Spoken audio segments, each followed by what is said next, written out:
Hello, welcome to my channel. Today I will show you how to frame a 1970 frameless mirror into something a little more modern with a little bit of pizzazz. Stick with me, relax, and enjoy. So one of the first things we have to do is once we've wrapped our pieces that we're going to use, and I decided to go with the corner blocks so I don't have to make any angle cuts, so it's just one straight cut. Now this piece I'm going to start with the bottom, so I have to determine the length of the bottom. And because I'm going to use the blocks, I have to place the block down on the wall, a mirror in the corner.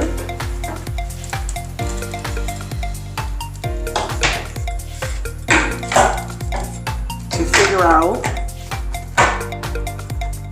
where to sit. So once I have the block placed, I place it firmly.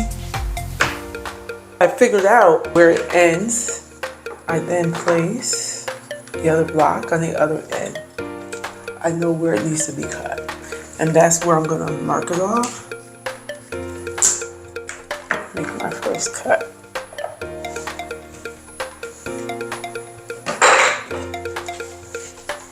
We have our first two cuts for the top and the bottom. We need to start getting the measurement and cut for the sides, okay? One thing I did do before we got started, I decided to place the block where I wanted it and to line it up, and I marked it off on the side. And so we're gonna place the second block here down at the bottom, and we're gonna place the frame exactly how we want it.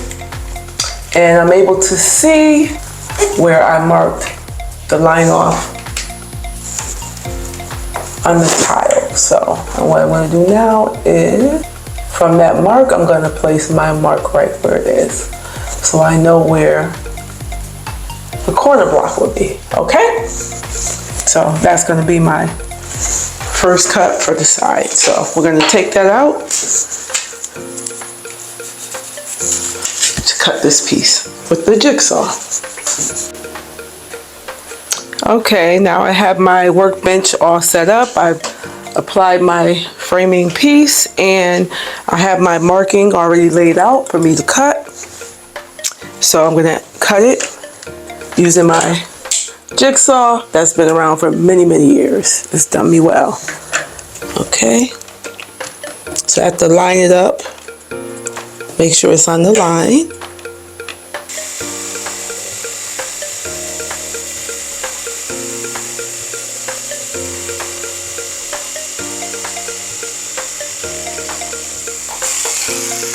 Simple as that. All set. I have all my pieces cut.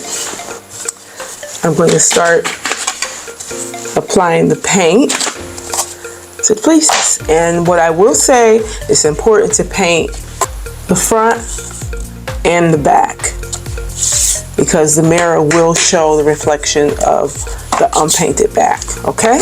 The color I chose was a glorious gold. That's going to give me a little pop and pizzazz. Okay. Now I know I'm going to need more than one coat to give it that richness of colors that I want. It's a beautiful gold color.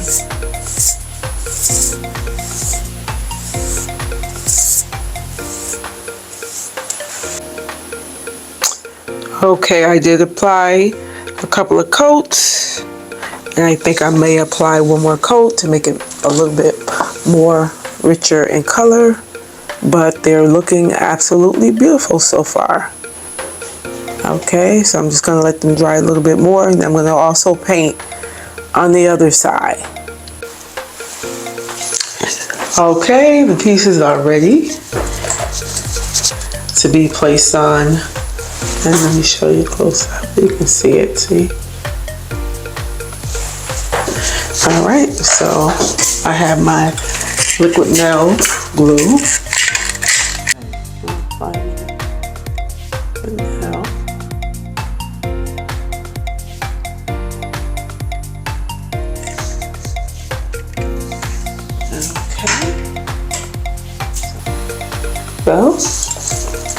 Okay, so I'm gonna start by putting down here at the bottom.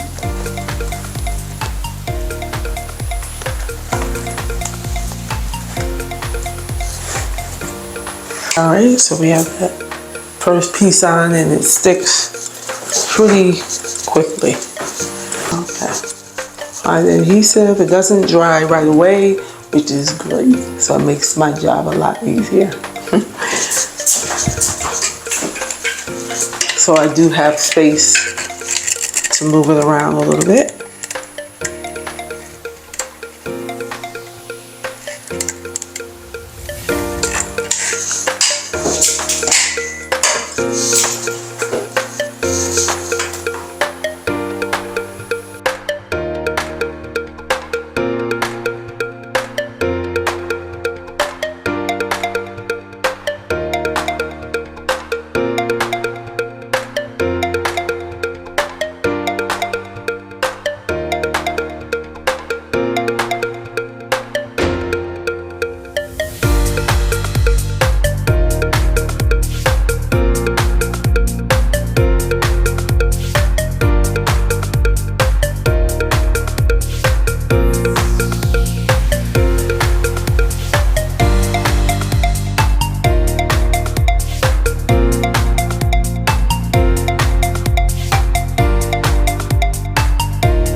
After working on this mirror, it came out so much better than I expected. It makes a huge difference. If you have one of these mirrors, don't hesitate to try it out.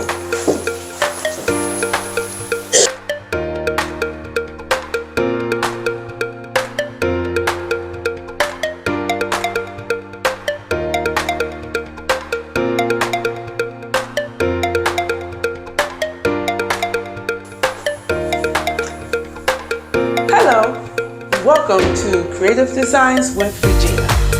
Today, I will be showing you how to frame this frameless 1970 mirror into a modern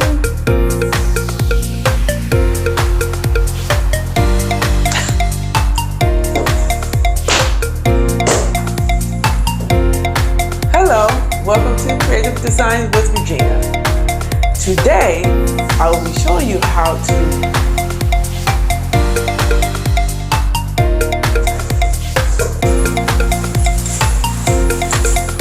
Hello, welcome to Creative Designs with Regina. Today, I will be showing you how to update this frameless 1970 mirror into a beautiful framed modern with a little bit of pizzazz mirror. That's all I'm doing. And I keep messing up. But that's okay. I keep messing up.